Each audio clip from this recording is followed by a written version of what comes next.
Assalamualaikum warahmatullahi wabarakatuh.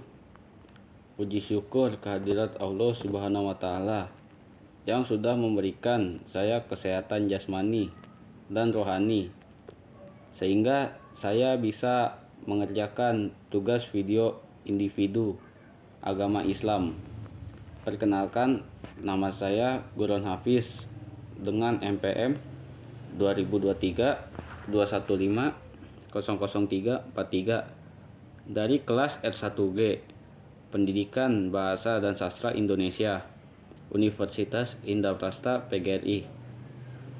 Di sini saya ingin menjelaskan apa itu politik Islam, toleransi dalam Islam, dan akhlak dalam Islam.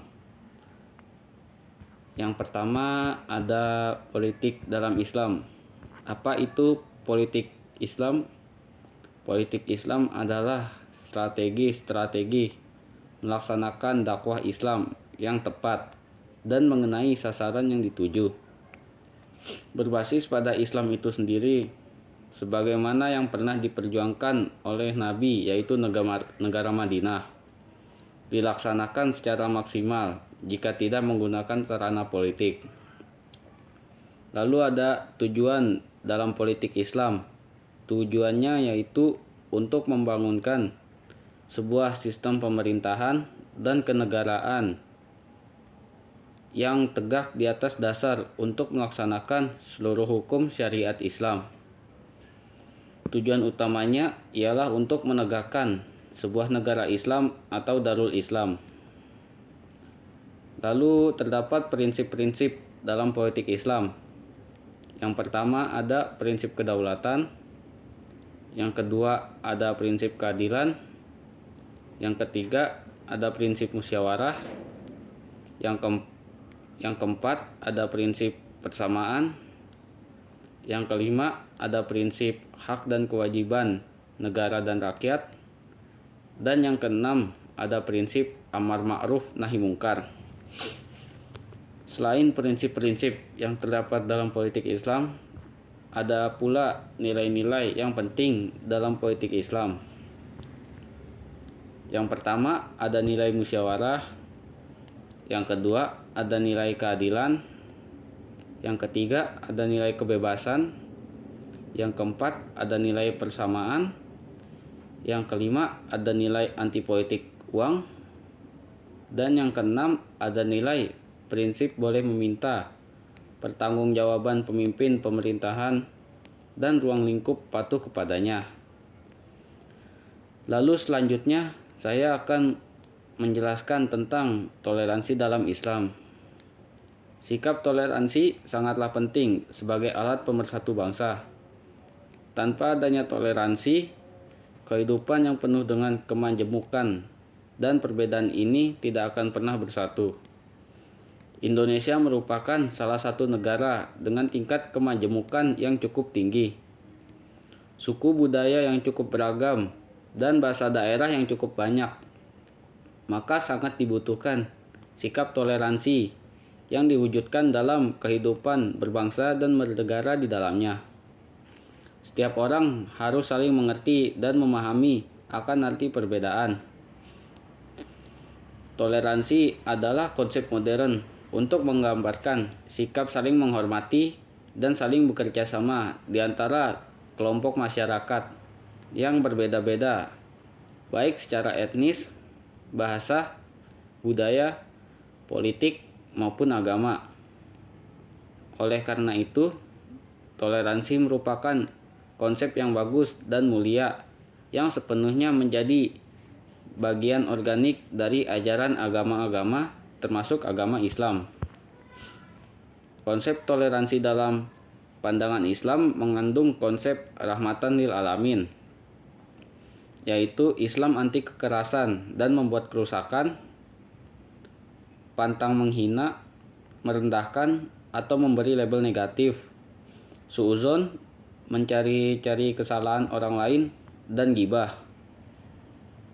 Dalam konteks toleransi antar umat beragama, Islam memiliki konsep yang jelas, yaitu tidak ada paksaan dalam agama, seperti yang ada di Kiai Surat Al-Kafirun ayat ke-6 yang berbunyi lakum dinukum waliyadin, untukmu agamamu dan untukku agamaku, adalah contoh dari toleransi dalam Islam. Dan selanjutnya yang terakhir, saya akan menjelaskan tentang apa itu akhlak dalam Islam. Akhlak sendiri berasal dari kata khulqun yang berarti budi pekerti, perangai, tingkah laku, dan tabiat dalam Islam. Akhlak mengacu pada perilaku, sikap, dan moralitas seseorang. Akhlak mencakup aspek etika, moralitas, dan tata krama yang diatur oleh jajaran agama Islam.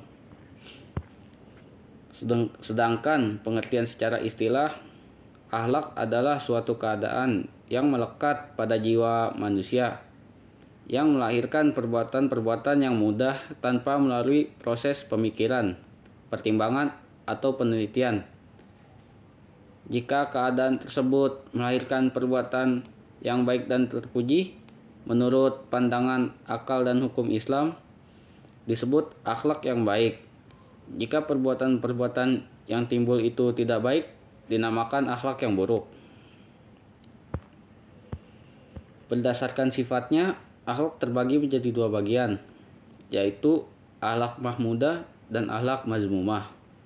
Yang pertama ada akhlak mahmudah atau akhlak terpuji, yang termasuk dalam akhlak terpuji diantaranya ridho kepada Allah Subhanahu wa Ta'ala, cinta dan beriman kepada Allah Subhanahu wa Ta'ala, beriman kepada malaikat, beriman kepada kitab, beriman kepada Rasul, beriman kepada hari akhir, dan beriman kepada takdir.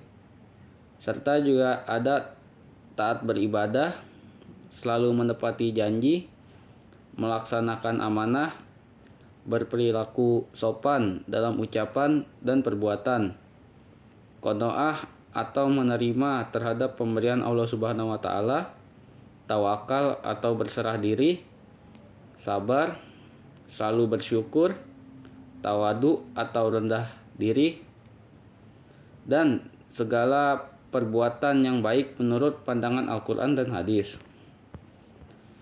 Yang kedua ada akhlak mazmumah atau akhlak tercela.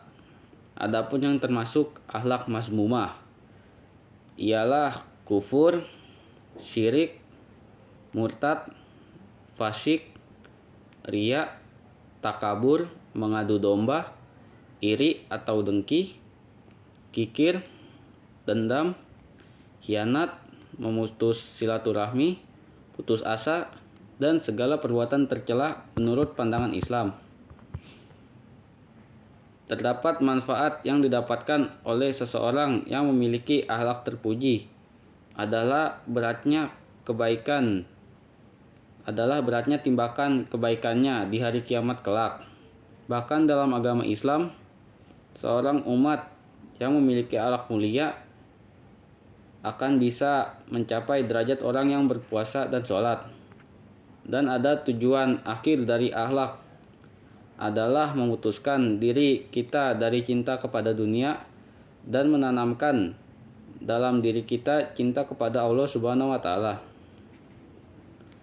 Maka tidak ada sesuatu yang lebih dicintai selain berjumpa dengan Allah Subhanahu wa Ta'ala, dan tidak menggunakan semua hartanya kecuali karena untuk Allah Subhanahu wa Ta'ala.